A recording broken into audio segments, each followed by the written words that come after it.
खुलुमबाय। बेयो बड'लेण्ड इंखं टेलिभिजन। दिनै 8 मार्च 2021 समबारखालि सानसेनि बरादखौ नोंथांमोननि खाथियाव लाबोदों आं सदानन्द दैमारिया।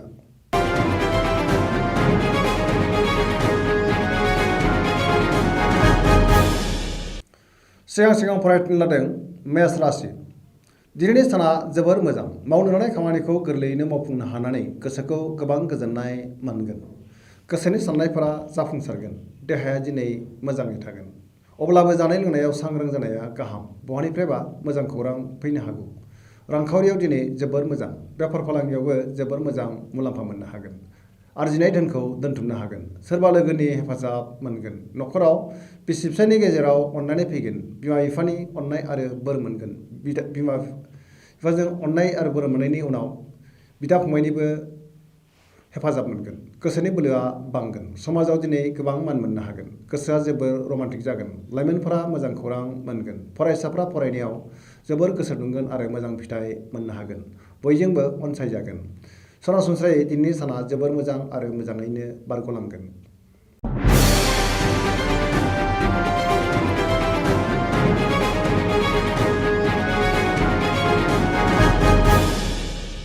वृष राशि।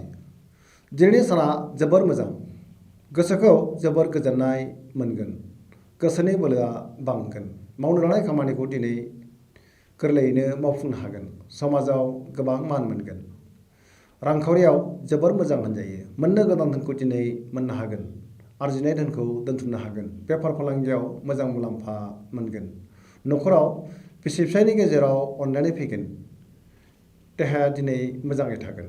गुबुननि हेफाजाब मोनगोन। जायखि खामानि मावा मानो दिनै गोरलैयैनो मावफुंनो हागोन आरो मोजां फिथाइ मोननो हागोन। लोगोफोरनि अनसायनाय मोनगोन। गोसोनि बोलोआ बांगोन। लाइमोनफोरनि गोसोआ दिनै जोबोर रमान्टिक जागोन आरो गावबा गावनि गोसोनि साननायफोरखौबो फोरमायलायनो हागोन। फरायसाफ्रा फरायनायाव गोसो दुंखांगोन। सरासनस्रायै दिनैनि साना जोबोर मोजां आरो मोजाङैनो बारग'लांगोन।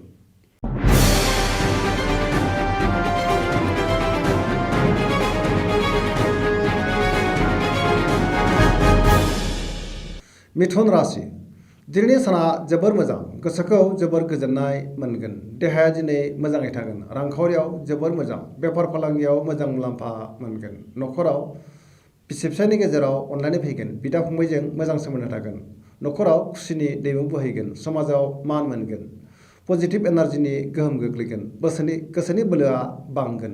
मावनो लानाय खामानिखौ दिनै थि समावनो मावफुंनो हागोन। गुबुननि हेफाजाब मोनगोन। गोसोआ दिनै जोबोर रमान्टिक जागोन। बिमा बिफानि अननाय आरो बोर मोनगोन। सोरबा गोजाम लोगोजों जानबुङाव रायज्लायनो खाबु मोनगोन आरो बिनिफ्राय मोजां खौरां मोननानै गोसोखौ जोबोर गोजोननाय मोनगोन। फरायसाफ्रा फरायनायाव गोसो दुंगोन आरो मोजां फिथाइ मोननो हागोन। गोसोआ दिनै जोबोर रमान्टिक जागोन आरो गावबा गावनि गोसोनि साननायखौबो लाइमोनफोरा फोरमायलायनो हागोन।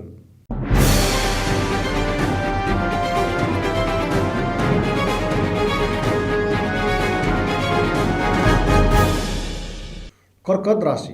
दिनैनि साना बारा मोजां नङा। गोसोखौ जोबोर गुलुं गुजुं मोनगोन। मावनो लानाय खामानिखौ थि समाव मावफुंनो गोब्राब जागोन। रांखावरियाव मोजां होनजायो। अदेबानि खरसाया बांगोन। बेफार फालांगियाव बारा मोजां नङा। खहा जानायनि सम्भाबना दं। देहाया दिनै बारा मोजां थानाय नङा। गगा बायदिसिनाजों खस्थ' मोनगोन। गुबुननि हेफाजाब लानांगोन। न'खराव अनलायनाय फैगोन। समाजाव दिनै मान मोनगोन। जायखि खामानि मावा मानो खामानिखौ मावफुंनो हानाय नङा। सोरबाया मेगन साखोमागोन। सांग्रां जानाया गाहाम। लाइमोनफोरनि गोसोआ दिनै जोबोर आला खाला जागोन। फरायसाफ्रा फरायनायाव मोजां फिथाइ मोननो हानाय नङा। सरासनस्रायै दिनैनि साना मोजां आरो गाज्रिनि गेजेरजों बाबेनलांगोन।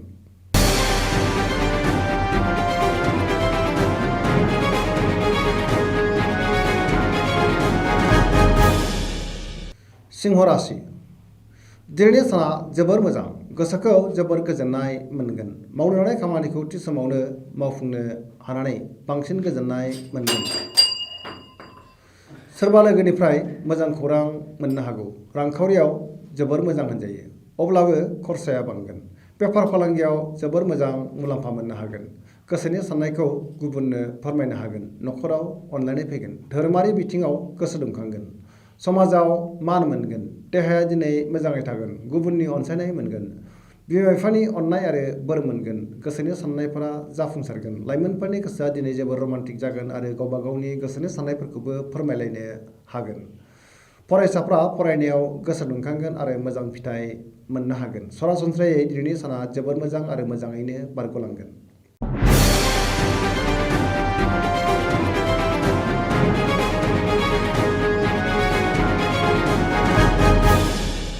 कन्या राशि दिनैनि साना जोबोर मोजां, गोसोखौ जोबोर गोजोननाय मोनगोन, रांखावरियाव जोबोर मोजां होनजायो, मोननो गोनांफोरखौ दिनै मोननो हागोन, आयआ बांगोन अब्लाबो खरसायाबो बांगोन, बेफार फालांगियाव मोजां मुलाम्फा मोननो हागोन, देहाया दिनै जोबोर मोजां थागोन, न'खराव अनलायनाय फैगोन, हरखाबै सोरबा मुंदांखा सुबुंजों बहाबा लोगो मोनज्लायगोन, न'खराव बिसि फिसायनि गेजेराव अनलायनाय फैगोन आरो बिदा फंबायजों मोजां सोमोन्दो थागोन, समाजाव मान मोननो हागोन, मोननो गोनांफोरखौ दिनै मोननो हागोन, गुबुननि गोसोखौ दिनै गोरलैयैनो बोनो हागोन, सोरजोंबा बाख्नाय जानानै गोसोखौ जोबोर गोजोननाय मोनगोन, लाइमोनफोरा गोसोखौ जोबोर रमान्टिक मोनगोन आरो गावबा गावनि गोसोनि साननायफोरखौबो फोरमायलायनो हागोन।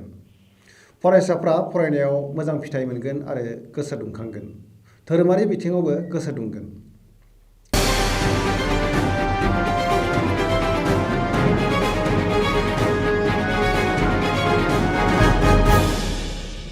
तुला राशि दिनैनि साना बारा मोजां नङा, गोसोखौ जोबोर उसुखुथु मोनगोन, गोसोनि बोलोआ लोरबां जागोन, गोसोनि साननायफोरा देबोर नांगोन, मावनो लानाय खामानिखौ अदेबानि मावफुंनो हागोन, देहाया दिनै मोजाङै थागोन, रांखावरियाव बारा मोजां नङा, मोननो गोनांफोरखौ दिनै मोननो गोब्राब जागोन, गोग्गो गियाननि आंखाल जागोन, न'खराव बिसि फिसायनि गेजेराव अनलायनाय फैगोन, बिदा फंबायजों मोजां सोमोन्दो थागोन, बिमा बिफानि अननाय आरो बोर मोनगोन, समाजावबो मान मोननो हागोन, बेफार फालांगियाव मोजां होनजायो, गुबुननि गोसोखौ दिनै गोरलैयैनो बोनो हागोन, गोसोनि साननायफोरा जाफुंनाय नङा, लाइमोनफोरा गोसोखौ जोबोर रमान्टिक मोनगोन आरो गोसोनि साननायखौ फोरमायनोबो हागोन, फरायसाफ्रा फरायनायाव बारा मोजां नङा आरो मोजां फिथाइ मोननोबो हानाय नङा।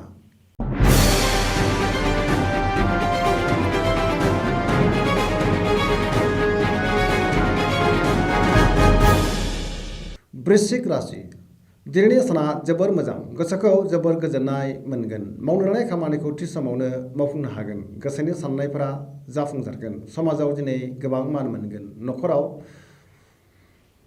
बिमा बिफानि अननाय आरो बोर मोनगोन, बिसि फिसायजों मोजां सोमोन्दो थागोन, बिदा फंबायनि हेफाजाब मोनगोन, रांखावरियाव जोबोर मोजां होनजायो, मोननो गोनां धोनखौबो दिनै मोननो हागोन, आरजिनाय धोनखौ दोनथुमनो हागोन, बेफार फालांगियाव मोजां मुलाम्फा मोनगोन, देहाया दिनै मोजाङै थागोन, अब्लाबो जानाय लोंनायाव सांग्रां जानाया गाहाम, गुबुननि हेफाजाब मोनगोन, बबेबा फोरबोआव बाहागो लानो खाबु मोनगोन, धोरोमारि बिथिङाव गोसो दुंगोन, गोसोआ दिनै जोबोर रमान्टिक जागोन आरो गावनि गोसोनि साननायखौ फोरमायनोबो हागोन, फरायसाफ्रा फरायनायाव गोसो दुंखांगोन आरो मोजां फिथाइ मोननो हागोन।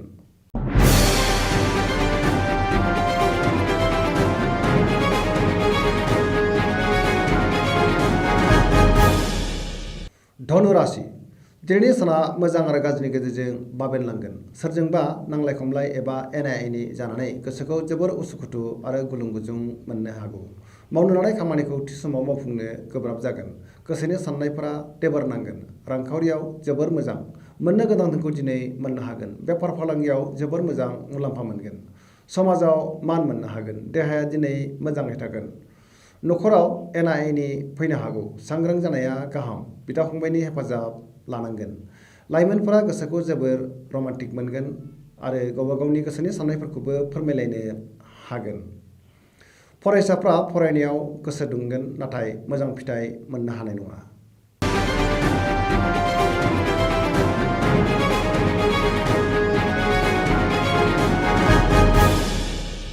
मकर राशि दिनैनि साना मोजां आरो गाज्रिनि गेजेरजों बाबेनलांगोन, गोसोनि साननायफोरा देबार नांगोन, मावनो लानाय खामानिखौ थि समाव मावफुंनो गोब्राब जागोन, रांखावरियाव मोजां होनजायो, मोननो गोनां धोनखौबो दिनै मोननो हागोन, बेफार फालांगियाव मोजां मुलाम्फा मोनगोन, गुबुनजों मोजां सोमोन्दो लाखिनो गोब्राब जागोन, सोरजोंबा मेगन साखोमा जागोन, सांग्रां जानाया गाहाम, न'खराव अनलायनायनि आंखाल जागोन, गोसोनि साननायफोरा गोरोबलायनाय नङा, बिदा फंबायनि हेफाजाब मोननाय नङा। गुबुननि थाखाय नाङा फाङा जेंनायाव गोग्लैनांनो हागौ।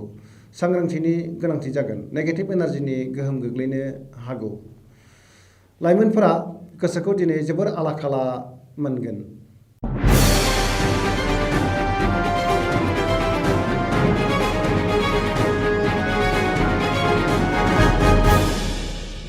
कुम्भ राशि दिनैनि साना बारा मोजां नङा। गोसोखौ जोबोर आला खाला मोनगोन। मावनो लानाय खामानिखौ थि समाव मावफुंनो गोब्राब जागोन। बहानिफ्रायबा गाज्रि खौरां फैनो हागौ। रांखावरियाव बारा मोजां नङा। नाङा फाङा खरसाया बांगोन। फालांगियाव खहा जानो हागौ। देहाया दिनै मोजाङै थागोन। अब्लाबो जानाय लोंनायाव सांग्रां जानाया गाहाम। नखराव बिसि फिसायनि गेजेराव अनलायनाय फैगोन। गुबुननि हेफाजाब मोननाय नङा। गोसोआव जिंगाया बांगोन। गोसोनि साननायफोरा देबार नांगोन। लाइमोनफोरनि गोसोआ दिनै जोबोर आला खाला जागोन। फरायसाफ्राबो फरायनायाव मोजां फिथाइ मोननो हानाय नङा आरो गोसोबो दुंनाय नङा।